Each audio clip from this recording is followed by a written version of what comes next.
성도 여러분 안녕하세요. 3월 17일 금요일 매일의 묵상입니다. 오늘 우리가 함께 읽을 본문의 말씀은 여호수아서 23장에 있는 말씀입니다. 우리 3절부터 5절까지 함께 읽어보시겠습니다. 너희의 하나님 여호와께서 너희를 위하여 이 모든 나라에 행하신 일을 너희가 다 보았거니와 너희의 하나님 여호와 그는 너희를 위하여 싸우신 이시니라. 보라, 내가 요단에서부터 해 지는 쪽 대해까지의 남아있는 나라들과 이미 멸한 모든 나라를 내가 너희를 위하여 제비 뽑아 너희의 지파에게 기업이 되게 하였느니라. 너희의 하나님 여호와 그가 너희 앞에서 그들을 쫓아내사 너희 목전에서 그들을 떠나게 하시리니 너희의 하나님 여호와께서 너희에게 말씀하신 대로 너희가 그 땅을 차지할 것이라. 여호수아서도 이제 막바지에 다다랐습니다. 모세가 죽고 여호수아에게 사명이 주어진 이래로 가나안 땅의 정복이 이제 마무리된 것입니다. 언제나 청춘일 것 같았던 이 여호수아도 나이 많아 늙게 되었습니다. 그도 이제 모세가 갔던 길을 가며 마지막을 준비하고 있습니다. 여호수아 초반에 모세로부터 바통을 이어받아 사명을 시작한 여호수아는 이제 자신이 다음 세대에게 그 바통을 이어줄 준비를 하고 있습니다. 여호수아 개인으로는 삶이 다하고 사명이 다하지만 이스라엘 민족에게는 이어가야 할 사명이 있기 때문입니다. 오늘 본문의 앞부분인 1절부터 5절까지는 사명을 감당하기 전에 알아야 할 중요한 사실을 언급하고 뒤이어 나오는 6절부터 16절까지의 말씀은 어떤 사명을 감당해야 하는지, 어떤 명령에 순종해야 하는지 알려주는 내용이라고 할 수가 있겠습니다. 그들의 사명은 율법책에 기록된 말씀을 다 지켜 행하는 것과 하나님을 사랑하는 삶을 사는 것이었습니다. 분량으로 보면 뒷부분이 더 많기 때문에 23장 전체를 볼 때에 이 뒷부분의 중요성이 있는 듯 하지만 오늘 우리가 묵상하고자 하는 본문은 이 앞부분에 있습니다. 왜냐하면 사명을 감당하기 전에 반드시 기억해야 될 것이 있고 그것을 알 때에 사명을 잘 감당할 수 있기 때문입니다. 여호수아가 이스라엘 백성들에게 사명을 전달하기 전에 먼저 언급한 이 중요한 사항은 무엇이었을까요? 그것은 바로 너희의 하나님 여호와께서 너희를 위하여 일하셨다라는 사실입니다. 여호수아는 이 사실을 거듭해서 강조하고 있습니다. 3절 말씀에 보시면 너희의 하나님 여호와께서 너희를 위하여 이 모든 나라에 행하신 일을 너희가 다 보았거니와 너희의 하나님 여호와 그는 너희를 위하여 싸우신 이시니라 이렇게 알려주고 있고요. 5절 말씀에서도 너희의 하나님 여호와 그가 너희 앞에서 그들을 쫓아내사 너희 목전에서 그들을 떠나게 하시리니 이렇게 강조하고 있습니다. 여호수아는 이스라엘이 지켜야 할 사명, 하나님의 명령에 따르는 일을 강조하기 전에 하나님께서 너희를 위해 행하신 그 일을 기억하라고 힘주어 외치고 있는 것입니다. 여호수아는 요단강 건너편에서 이스라엘 백성들의 지도자로 부름을 받은 이후로 요단강을 건너며 여리고를 비롯해 수많은 성을 정복하고 진두지휘하며 이스라엘 백성들이 가나안 땅을 차지하기까지 수많은 고생과 수고를 아끼지 않은 인물이었습니다. 그랬던 그가 이스라엘 백성들에게 마지막으로 하는 말은 너희의 하나님께서 다른 누군가가 아니라 너희의 하나님 여호와께서 너희를 위하여 일하셨다라는 외침인 것입니다. 자신이 이룬 업적을 나열하지 않았고 자신이나 혹은 자신의 자녀를 왕으로 세워달라고 요구하지도 않았습니다. 성경이 여호수아의 감정과 그의 수고를 기록하고 있지 않으니 우리는 성경을 읽을 때에 본문에 나오는 여호수아의 말을 당연한 것처럼 읽고 그냥 지나갈 수가 있을 텐데요. 그러나 조금만 생각해 보면은 우리의 삶과 비교해서 볼 때에 이 여호수아의 고백이 결코 쉬운 고백이 아님을 알 수가 있습니다. 저와 여러분이 여호수아였다면 어떠했겠습니까?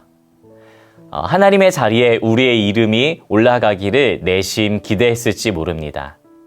이스라엘 백성들에게 내가 얼마나 수고했는지 너희들도 봤지? 이렇게 말하며 무용담을 늘어놓고 마치 남자들이 군대 시절을 회상하듯 라떼는 말이야 이렇게 말하며 자신의 수고를 인정받기 원했을지 모릅니다.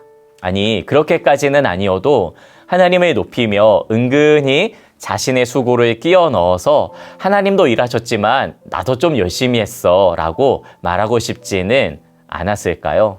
자신의 이름이 남들보다 더 많이 불려지기를 바라고 자신의 얼굴이 사람들에게 더 많이 비추길 바라는 것이 우리들의 속마음 아닐까요? 은근히 다른 이들과 자신을 비교하면서 역시 여호수아가 우리를 인도했기 때문에 가능했어 라고 인정받기 바랐을지도 모릅니다. 이와는 반대의 경우도 좀 생각해 볼 수가 있겠습니다. 자신은 아무것도 하지 않고 하나님이 알아서 해주시겠거니 생각하며 손을 놓고 있는 경우입니다. 하나님이 알아서 해주실 건데 뭐하러 힘들게 수고하고 애쓰냐고 여기는 것이죠. 하나님이 다 하시기 때문에 아무것도 하지 않겠다는 그런 사람은 마치 그 일이 자신과 상관없는 것처럼 여기는 잘못을 저지르는 것이겠죠. 이것은 하나님이 하신 일을 자신이 한 것처럼 가로채는 것만큼이나 어리석은 일입니다. 하나님이 일하신다는 사실을 오해하는 것이며 하나님을 사랑하지 않는 행동이라고도 볼 수가 있겠습니다. 자신이 한 것은 아무것도 없으며 마치 자신이 모든 것을 한 것처럼 여기거나 작은 일을 했으면서 큰 일을 한 것이냐 생색내는 사람 못지않게 아무것도 하지 않으려는 그런 사람은 하나님의 일에 관심이 없고 하나님을 자신의 종처럼 여기는 크나큰 죄를 범하는 것이라고도 여길 수가 있겠습니다. 앞서 말한 두 경우 모두 자기 중심적으로 사명을 감당하는 경우입니다. 자신의 판단과 자신의 마음을 우선시하며 일하거나 또는 일하지 않는 경우라고 할 수가 있겠죠. 그러나 오늘 본문의 여호수아는 어떠했습니까? 그는 결코 하나님의 자리를 빼앗지 않았습니다. 하나님께서 행하신 것을 드러내며 하나님께서 우리를 위해 일하셨음을 분명히 하고 있습니다. 그는 자신의 사명을 알았고 자신의 자리를 알았으며 자신이 해야 할 일을 분명히 깨달았던 것입니다.